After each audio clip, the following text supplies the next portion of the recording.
이 고통이 어디서 왔는지라는 제목으로 두 번째 말씀을 나누고자 합니다.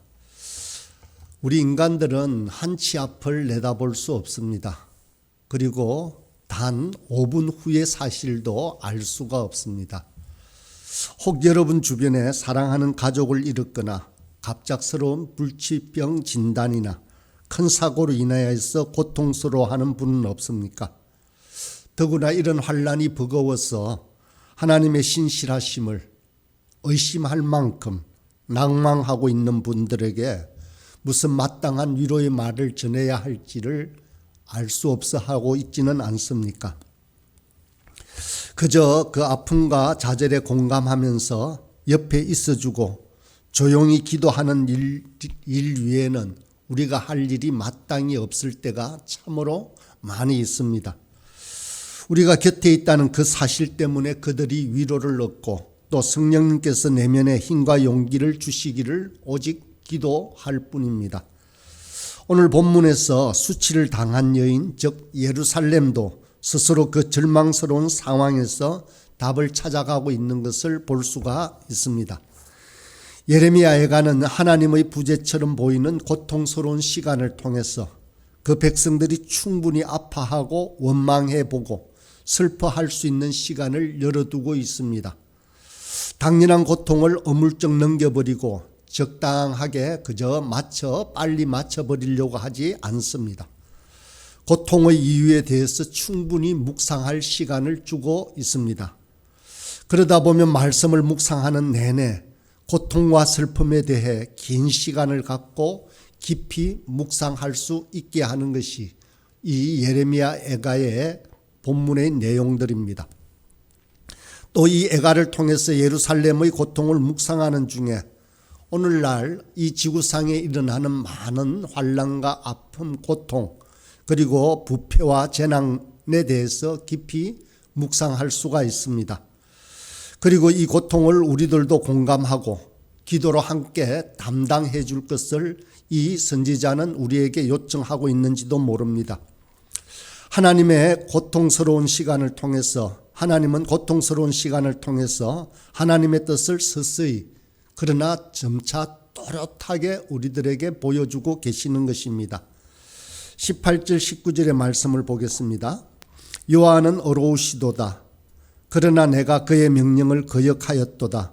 너희 모든 백성들아 내 말을 듣고 내 고통을 볼지어다. 나의 처녀들과 나의 청년들이 사로잡혀 갔도다. 내가 내 사랑하는 자들을 불렀으나 그들은 나를 속였으며 나의 제사장들과 장로들은 그들의 목숨을 회복시킬 그들의 양식을 구하다가 성 가운데서 기절하였도다. 이제 버림받은 여인 예루살렘은 자신에게 닥친 이 모든 재난은 하나님께서 허용하신 것이라고 생각합니다. 그럼에도 불구하고 하나님은 여전히 어려우신 분이라는 사실을 고백하고 있는 것입니다. 그래서 본문은 여호와는 어려우시도다라고 시작하고 있습니다. 그렇습니다. 하나님은 어려우시고 완전하신 분이십니다.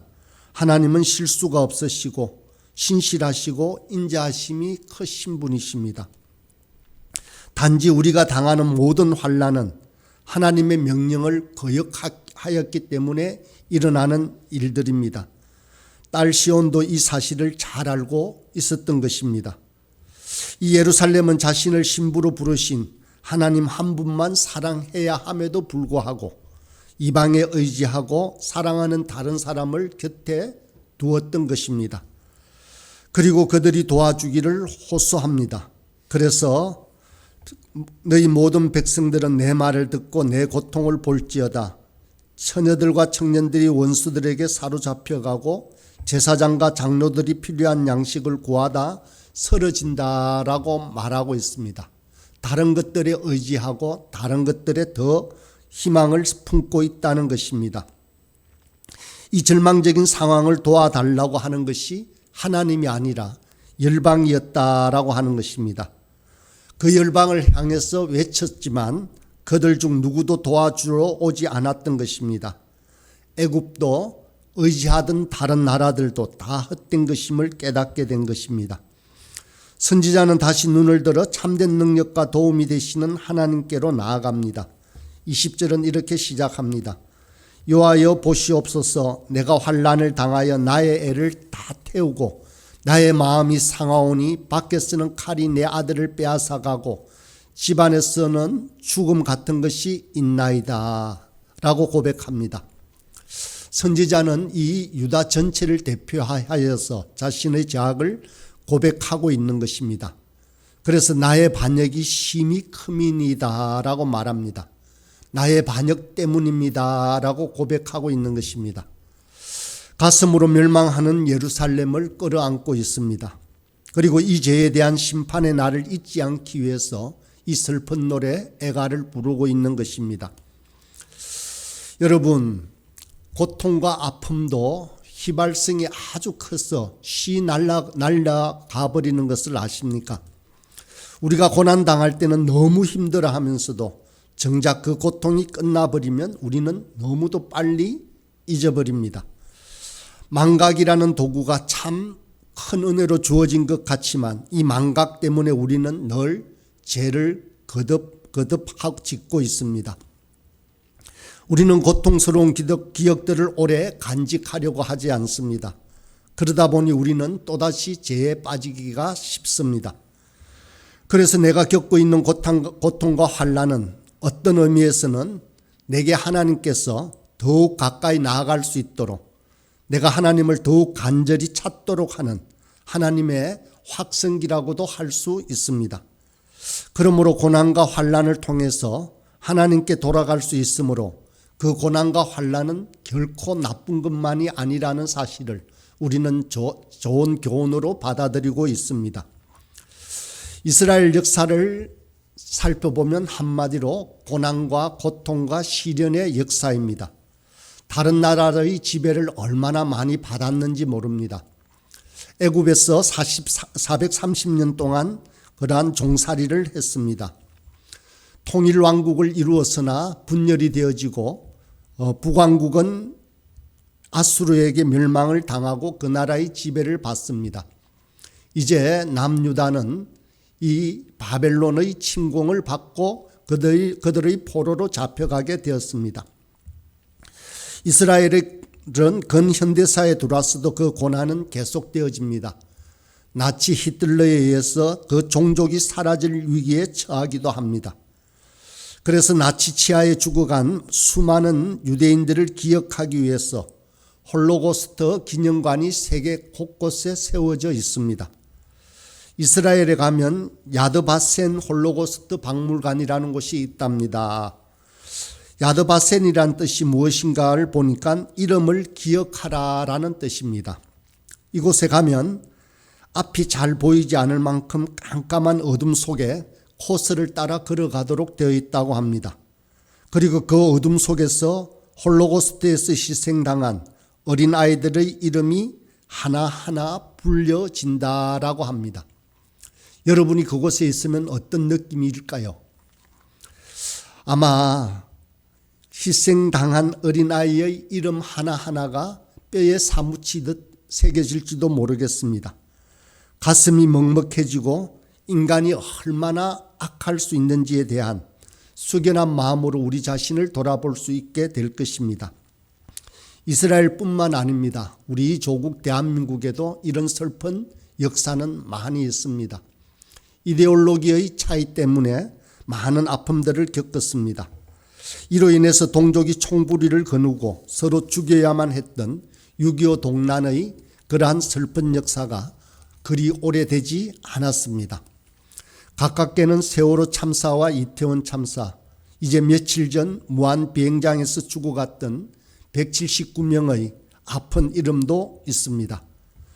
역사에 대한 어떤 관점이나 입장을 가지고 있든지 상관없이 피차 희생당한 선량한 소시민의 슬픈 이름들을 기억하고 불러야 할 때가 되었습니다.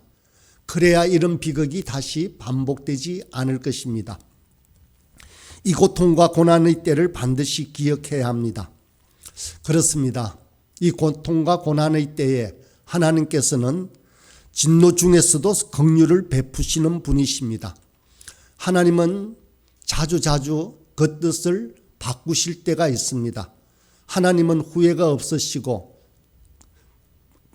변개가 없으시다라고 했지만 하나님께서는 사랑하는 그들의 자녀들을 위해서 자주자주 이것들을 바꾸시기도 했습니다.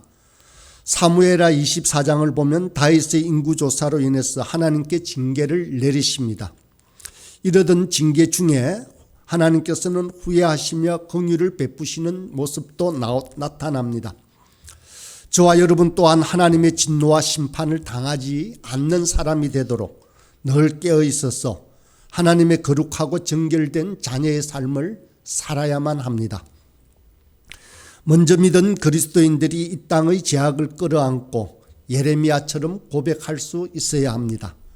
나의 반역이 심히 크미니이다. 사랑하는 주여 우리에게 자비를 베풀어 주소서라고 말입니다. 이제 고통 중에 있는 여인 예루살렘은 눈을 돌려 그들이 당한 재앙과 수치를 조롱하는 이들에 대해서 탄원을 하고 있는 모습을 볼 수 있습니다. 22절 말씀을 다시 읽어보겠습니다. 그들의 모든 악을 주 앞에 가지고 오게 하시고 나의 모든 죄악들로 말미암아 내게 행하신 것 같이 그들에게 행하옵소서. 나의 탄식이 많고 나의 마음이 병들었나이다. 주변 국가들은 이 유다가 당한 이 재앙을 오히려 기뻐하고 조롱까지 하고 있다라고 합니다. 이것 때문에 전혀 예루살렘은 더 마음이 힘들고 고통스럽습니다.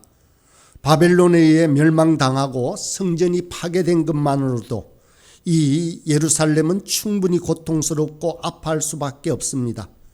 그런데 원수들이 이 예루살렘이 재난당하는 것을 두고 기뻐하면서 비양거리는 것을 보면 마음이 더 힘들고 절망스러울 수밖에 없는 것이었습니다. 그런데 이 여인 예루살렘은 몸을 돌이켜 하나님께 항의하듯 요청합니다. 그들이 나와 같이 되게 하소서. 내게 행한 것 같이 그들에게도 하옵소서. 이 고백은 나도 당했으니 바로 너희도 당해보라라고 하는 고약한 신보에서 나온 말이 결코 아닙니다. 하나님께서 유다 백성에게 엄격한 잣대를 가지고 심판을 명령하신 것처럼 이방 원수들에게도 동일한 심판을 하여야 하지 않습니까? 라고 요청하는 것입니다. 그렇습니다. 하나님은 의롭고 판단이 분명하신 분이십니다. 그분께서는 불의가 전혀 없고 거짓도 부족함도 없으십니다. 그런 분위기에 유다와 이방에게 다른 잣대를 가지실 리가 없습니다. 이웃의 아픔을 웃음거리로 만드는 것을 결코 용납하지 않으십니다. 하나님은 당신의 선민을 훈련시키시고 바르게 성장시키기 위해서 이방의 막대기와 몽둥이를 사용하시기도 하십니다. 그러나 이 일로 쓰임받은 막대기가 교만하거나 심판받은 백성들을 조롱거리로 삼는다면 하나님은 그 막대기를 부러뜨리십니다. 그래서 역사 속에 하나님께서는 바벨론을 도구로 사용하시고 그 바벨론을 멸망시키십니다. 하나님의 자녀도 아끼시지 않고 징계하셔야 했던 하나님께서 선민의 원수들을 아끼실 리가 있겠습니까? 아직 때가 이르지 않았을 뿐입니다. 하나님의 공의는 반드시 이루어지고야 맙니다. 여인 예루살렘이 이방 원수들에게 심판을 요청하는 것은 공의로우신 하나님의 성품을 잘 알고 있기 때문입니다. 그러므로 악인이 득세하는 것과 원수들이 무탈한 것에 대해서 낙심하지 말아야 합니다. 그 어느 누구도 우리가 정죄하거나 판단하려고 해서는 안 됩니다. 하나님은 이 모든 것을 아시고 계십니다. 주님의 정확한 때에 주의 의를 드러내실 것을 우리는 믿음으로 고백하고 기다려야 합니다. 혹 누군가가 당하는 고통에 대해서도 원인을 분석하거나 따지려고 해서도 안 됩니다. 우리는 그저 누구를 판단하고 해석할 자격이 없는 존재입니다. 단지 아파하는 이들의 곁에 공감해주고 함께 슬퍼해주는 것만이 우리에게 맡겨진 일입니다. 우리에게 기도가 필요한 이유가 여기에 있습니다. 그 아픔을, 그 고통을 우리도 함께 겪는 것입니다. 사랑하는 여러분, 오늘 이 아침에 우리는 하나님 앞에 잠잠히 있어서 우리의 죄를 돌아보고 회개해야 합니다. 하나님의 심판은 아직 완전히 이루어지지 않았습니다. 이 시간은 하나님께서 우리에게 주신 마지막 기회일지도 모릅니다. 하나님께서는 참으시고 또 참으십니다. 그러나 결국에는 하나님께서는 심판을 하십니다. 우리가 지금 이 순간 하나님 앞에 나아가 우리의 죄를 고백하고 그분의 긍휼을 구해야 합니다. 우리의 구원은 오직 하나님께만 달려 있습니다. 우리가 하나님 앞에 엎드려 회개할 때 하나님은 우리의 기도를 들으십니다. 그리고 우리의 죄를 용서하십니다. 우리는 이스라엘의 역사 속에서 하나님의 징계와 심판이 얼마나 엄중한지를 성경을 통해서 우리는 잘 알고 있습니다. 그러나 우리는 또한 하나님의 긍휼이 얼마나 크신지도, 그리고 우리가 진정으로 회개할 때 우리를 용서하시고 회복시키시는 분이심을 또한 우리는 너무도 잘 알고 믿고 있습니다. 이제 우리는 하나님 앞에 나아가 우리의 죄를 고백하고 하나님의 긍휼을 간구해야 합니다. 우리의 개인적인 죄뿐만 아닙니다. 이 나라와 이 민족 그리고 교회의 죄를 하나님 앞에 내려놓고 우리가 회개해야 합니다. 하나님만이 우리의 구원이시며 그분만이 우리를 새롭게 할 수 있는 것입니다. 저와 여러분은 모쪼록 이 하나님의 마음으로 우리의 이웃과 열방을 품는 그리스도인으로 오늘 하루도 깨어 살아가는 자들이 되기를 간절히 소원합니다.